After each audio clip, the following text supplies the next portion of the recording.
Have you ever said yes just to keep the peace, even when every part of you wanted to say no? Do you find yourself over-explaining, overextending, or walking away from conversations feeling like you disappeared a little bit, just so no one would be upset? Hello everyone, I'm Sharice Rochelle, and welcome back to Beloved. Today we're going to be talking about people-pleasing. The urge to be liked at the cost of your own peace, the fear of disapproval that keeps you silent, and how God lovingly leads us out of that pattern and into truth. Why do we become people pleasers? People pleasing is rarely about kindness, it's about safety. It's often a survival response formed when your sense of security depended on others being okay with you. Maybe growing up, love felt conditional, earned through achievement or obedience, withdrawn when you made a mistake, or dependent on not rocking the boat. You learned to become what others needed, not because you are manipulative, but because you're afraid. If they're happy, I'm safe. If they're upset, I'm unsafe or unworthy. People-pleasing can happen in childhood homes, but obviously it can happen in other environments as well, such as religious environments, school dynamics, even early romantic relationships.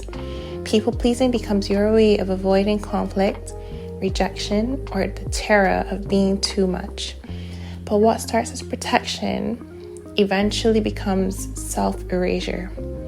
You forget what you want, what you feel, and who you are.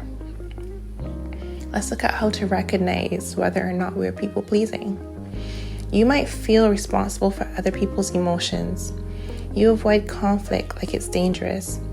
You say yes when you mean no, and then feel exhausted or resentful.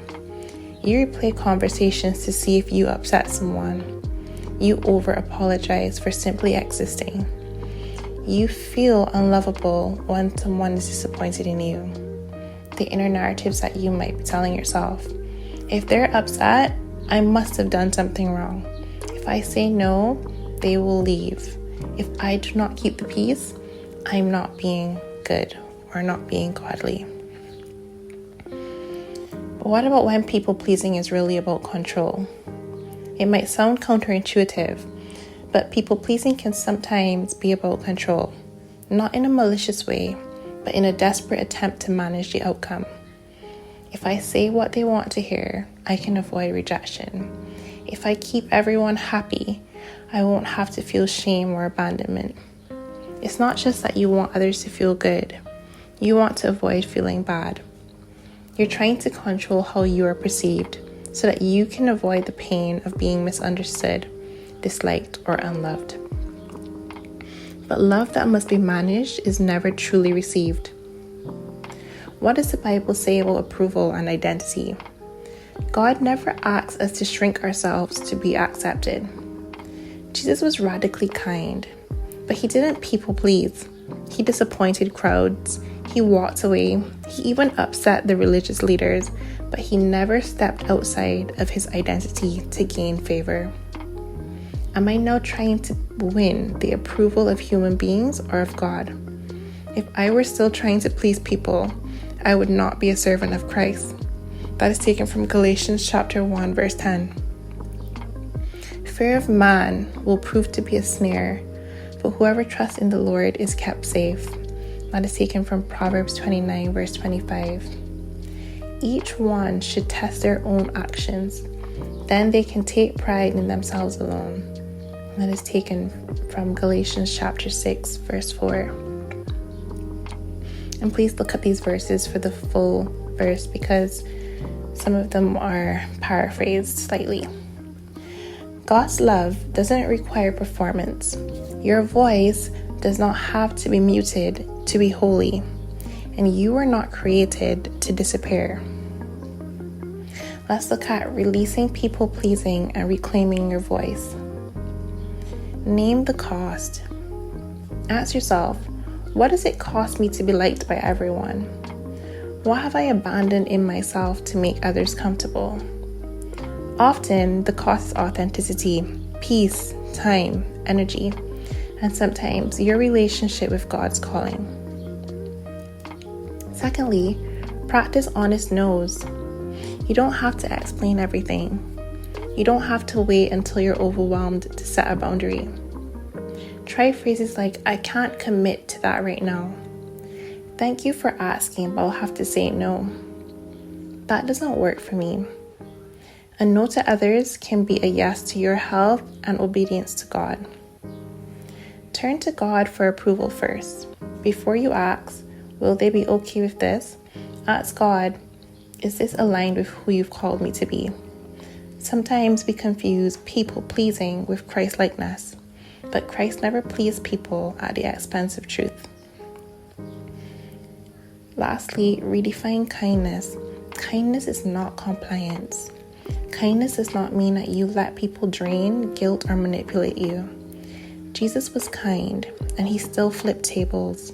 He loved, and he still walked away from unhealthy expectations.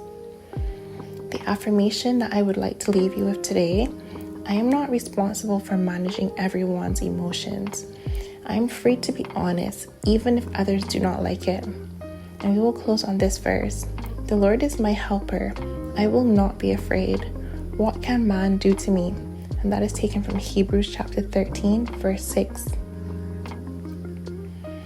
I hope that we can all reflect on today's message, and as we grow and we heal, it's not an overnight process of you wake up tomorrow and suddenly you never do the things that you were doing ever again. Maybe for some people, but for others, or for most, it's a gradual process.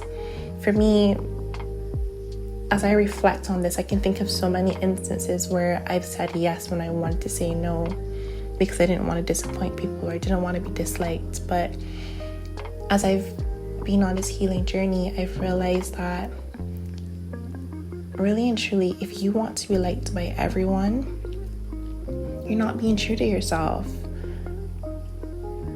You need to be your authentic self in order to actually find out who your people, who your tribe, and who your true community really are. And when you begin to set boundaries, you actually reveal the people who are truly there for you, who truly love you, and who aren't just there to use you. I remember when I first actually started putting boundaries in place, and I started saying no, or when I started saying I'm unable to do this particular thing, or I'm too tired, or I need space, and I saw that people reacted negatively to these requests for my actual basic needs, that many people didn't actually care about my well-being. They were just there for what they could get. And there are many people out there who are going to be takers as opposed to givers. And you need to be aware of that, and you need to love yourself, because you cannot properly love others if you do not love yourself. You cannot, as you've probably heard before, pour from an empty cup. Okay, so if people-pleasing has been your autopilot, you are not broken. You are not selfish for having boundaries or for putting boundaries in place. You are just healing from a world that taught you that love had to be earned. If you would like to explore this more deeply, please feel free to get in touch if you feel that that's something that you would like to do. You can reach out. All of the details will be in the notes below.